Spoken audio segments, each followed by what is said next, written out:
Saturday, we have the number 5 Alabama Crimson Tide going down to Baton Rouge to take on the number 9 ranked, the 9th ranked LSU Tigers. 2:30 Central Time kickoff. CBS, of course, they have it. Lundquist and Gary Danielson. But today we have Coach Les Miles. How's it going, Coach? Talk a little bit about the bye week, and so where do you guys stand going into the bye week? How do you feel? Well, we had a nice open week. Felt like that it was good work. We looked at ourselves and self-scout. Did some things specifically to enhance the technique of the players that we're coaching, and certainly took some time to get healthy. So coming out of the open week, feel like what a great challenge and what a great opportunity certainly it is to play Alabama in Tiger Stadium.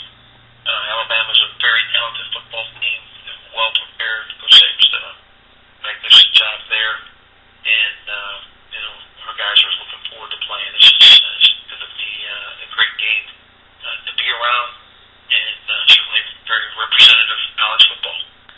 One last question.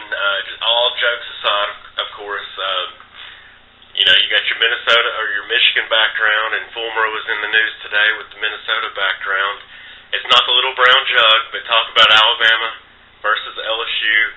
Where's your fullback stand? We all know you like your Big Ten philosophy in the fullback. So you're going to play a lot this week. I am. I like my fullbacks, and I think it's fun to get J.C. Copeland on the field. I like how James Stanley's performing, and I'd like to give him an opportunity. From the 11. Vincent and Hester are in the backfield. Both capable of catching the ball. Here's Russell. Nobody open. Fires into the end zone. Caught. Touchdown. LSU has won. Dwayne Bowe. And once again, it came off the scramble.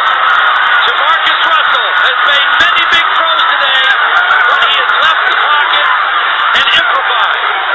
That time he won the game with it.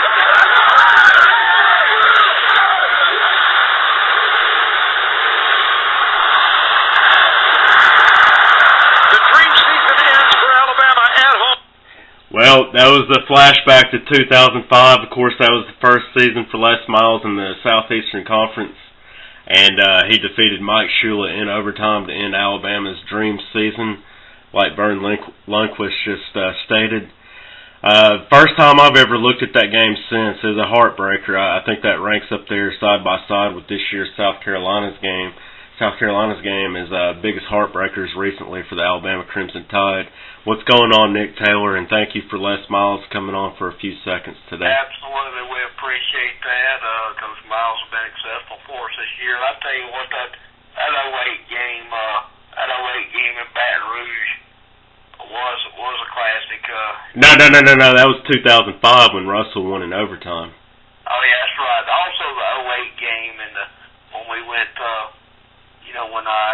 when Alabama went down there and won in overtime against LSU. That was a great game also.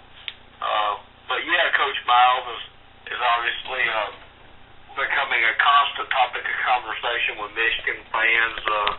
As Rich Rodriguez continues to struggle, and it seems like no matter how well Coach Miles does at LSU fans aren't satisfied. And on the flip side of the coin, it seems like Michigan fans won't let Les Miles, or Coach Miles, and have always loved Coach Miles. So we'll continue to follow that story as long as it seems to be a story. So. Well, I talked to a Michigan guy, a transplant to the South, a big-time Michigan fan his whole life.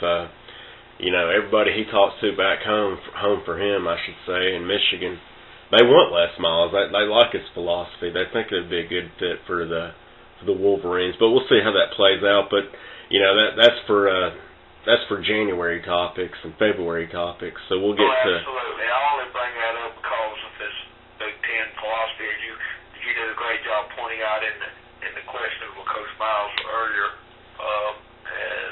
Well, I think it's going to be a tight one Saturday down there in Baton Rouge. I think it's going to be close. I think it's going to be tight, but I think it's going to be one of those close, tight games where one team always has the upper side, and I think that one team will be Alabama. I think they'll be on the upper end the whole game, but I think LSU will stay around, make Alabama work for everything, but in the end, Saban gets it done. I'm going 28-17. Crimson Tide gets it done, and they're looking for the, good finish to the month of November. Remember back in 2007, Nick, after the loss to LSU, close loss, I might add, the year Les Miles and LSU won it all. What happened after that is a tailspin in the month of November, and everybody stated, Nick Saban needs to get the month of November turned around, and hey, he did it last year. He did it in 2008, and he can do it again in 2010, don't you think? Absolutely. I think that this year is a microcosm of something we've never seen before, and the fact that the reason why the TCUs and the Boise's keep coming up in conversation as far as possibly playing for national title is there doesn't seem to be quote-unquote one dominant team. I know Oregon looks great offensively, and I know Cam Newton's doing his thing at Auburn, but if you look at college football, you have so many great teams right now, or at least teams that are perceived to be great, or good at least, with one loss at this point in the year, and it's kind of like, what do? Just throw their names in a hat and, draw it out and see what happens. But at the end of the day, if all these teams continue to lose and Alabama wins out, the Crimson Tide, defending national champions, sure you have a loss, but it's early, it's on the road, it's to a South Carolina team that is probably going to win the SEC East. So at the end of the day, Nick Saban's doing exactly what he did in 03. He's riding the troops. He knows he has a great defense, and they're learning every week, and they're getting better. It's going to end up being probably a split national championship between the winner of the Iron Bowl and Boise State, I would presume. Well, speaking of Oregon and Oregon's offense, USC's head football coach Lane Kiffin yesterday stated this on the Oregon offense, quote, "It's going to take a team like Alabama who has built their roster like Nick Saban has over the last 3 recruiting classes to be able to have enough depth to be able to hang with these guys," unquote. So that speaks volumes. That was a compliment by Lane Kiffin, and I have to compliment him. I thought he did a great job in his game plan against Oregon. I mean, it was clearly a very good football game until the fourth quarter. His guys just... Well, you read between the lines with Kiffin. He says, we hung with them till late, and our depth showed. The reason why his depth showed, he's doing a Mike Shula out there. He's gray shirting, he's red shirting, he's saving at least salvaging one recruiting class. So he knows the circumstance. He's got the pro-style attack on the offensive side. He's got a defensive guy like a Joe Cons. Of course, I'm talking about Monty Kiffin. A lot of similarities. So we'll see if USC will keep Kiffin. And, if Kiffin prevails, it's almost like looking at the Alabama situation. I know Nick Saban's great. Don't get me wrong. I want him every day at Alabama. But, Mike Shula could have prevailed also eventually. But look at the Lane Kiffin situation. If he prevails, that's just a great job, and that just speaks. Absolutely, but speaking of USC, it's a lot like the Coach Miles situation between LSU and Michigan.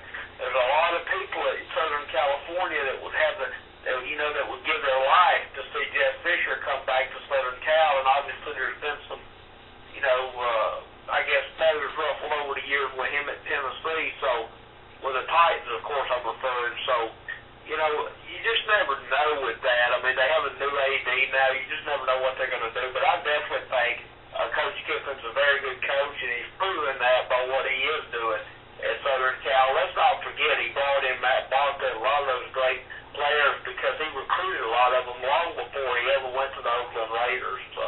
Oh yeah, Kiffin said this summer to us that he recruited Barkley when he was in 8th grade, 9th grade.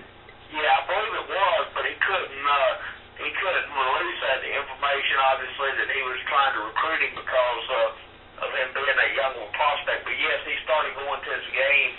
I believe it was in 7th grade, and offered him a scholarship after his 8th grade year.